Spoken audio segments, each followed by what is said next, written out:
Welcome to our brand new series, The Paranormal United States. Each week, Greg and I will take you to a different state in the United States of America, talking about, hopefully, some paranormal stories you've never heard before. And on this week, which is episode 1, we're talking Weird Alabama. Yep, and you can see behind me, that is the Pickens County Courthouse, which is in Carrollton, Alabama, just a small city of like 1,000 people. Now, this courthouse was built in 1877 after the previous courthouse was burnt down. But what's special about this courthouse is that in the window, which if you're listening on YouTube or watching on YouTube, you can see just above me there, the garret window. There's a garret window. A garret window is basically like a window that's in the roof. So we in the UK probably call it like a skylight. Okay. Yeah. Basically, it's in line with the roof, so it's quite a high up window. And in this window, there's a ghostly image of a face that can be seen. And the face is claimed to be that of Henry Wells, who died in 1878. Who's Henry Wells? Henry Wells was a freedman in Alabama. What's a freedman? Freedman means basically that he was previously a slave. Okay. So freedman is someone that has been freed from slavery. Got you. Usually by legal means or whatever, because, this is Alabama in the late 19th century, so pretty racist. Lots of social and racial tensions were pretty high at the time, which is quite an important part of this story, which we'll get to in a bit.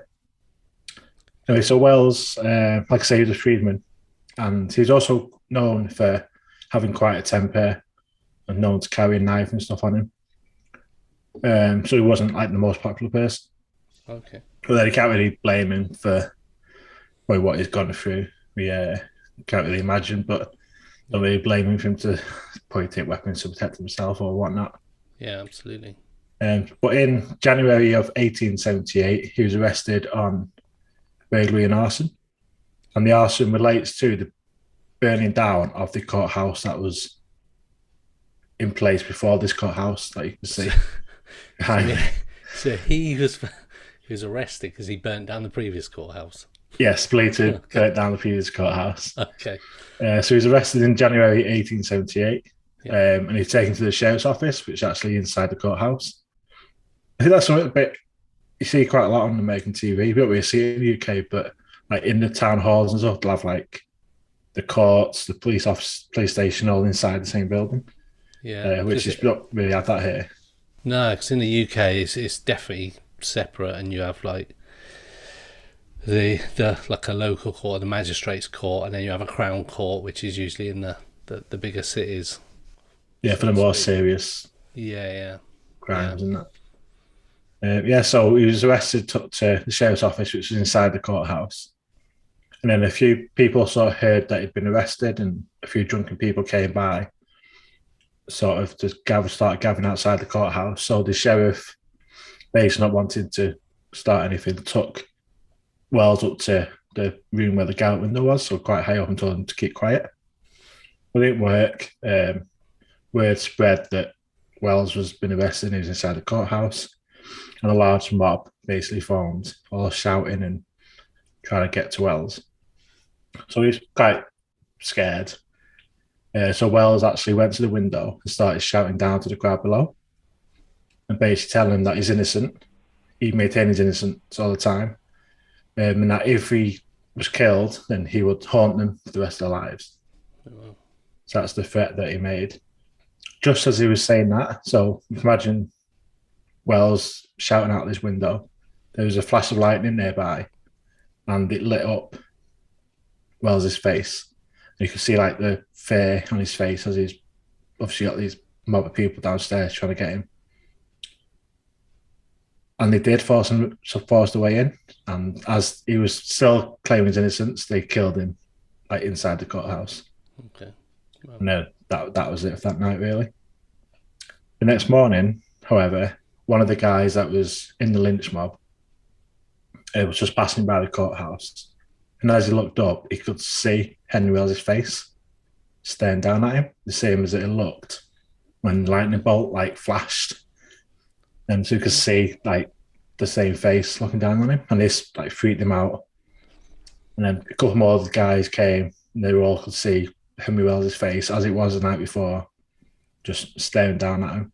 So it was like a picture, sort of image of him, sort of. Not a ghost, sort of walking around. No, his actual face. It's like, so it was like he was looking down at him, like he was still there. Even though they knew he was dead.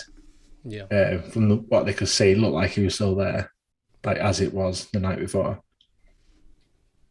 So, and the face is still there. Okay.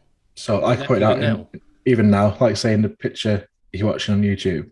Yeah. There's an arrow pointing to a pane of glass, and that's where you see his face. And the council actually put binoculars across the street so you can like have a closer look at the face if you wanted to. And they put a sign up in the 1970s, just commemorating what happened and the fact that you can still see Wells's face in the picture. And also, strangely, every window pane in the building has been smashed or damaged at least once by storms and stuff that happens, but every window apart from that one.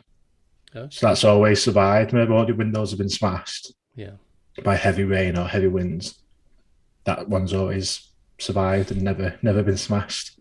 Wow, that's a bit crazy. Yeah, it is. But like we mentioned earlier, a bit about the racism in the South, especially Alabama and similar states. And this lynching, there's 15 lynchings took place in this county in 33 years from 1977 to 1917.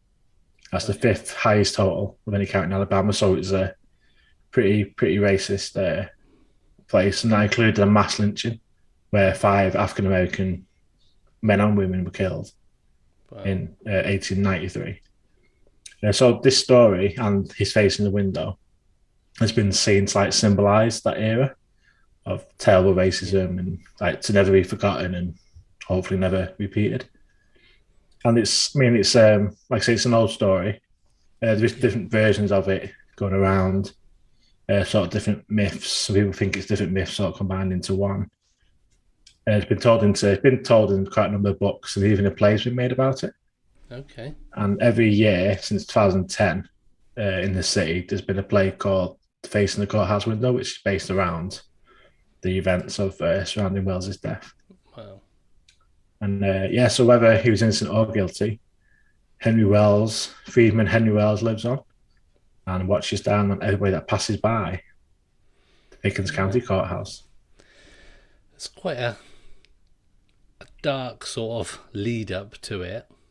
Yeah, definitely. Obviously, like you say, the social tensions around. Yeah. Definitely. What happened, and like I say, continued to claim his innocence the whole time. And like I say, whether people look for any reason to kill black people back then. Yeah. It's just, I find it like weird because it's not like normally we talk about ghost stories and it's not stuff but this is kind of like this almost like a moment in time has been sort of etched on the building, I suppose, which is a bit of a it's definitely a strange one. Like I say, it's not totally paranormal, but it is strange in that his face is still there looking down. Yeah. And you can see his face is still there.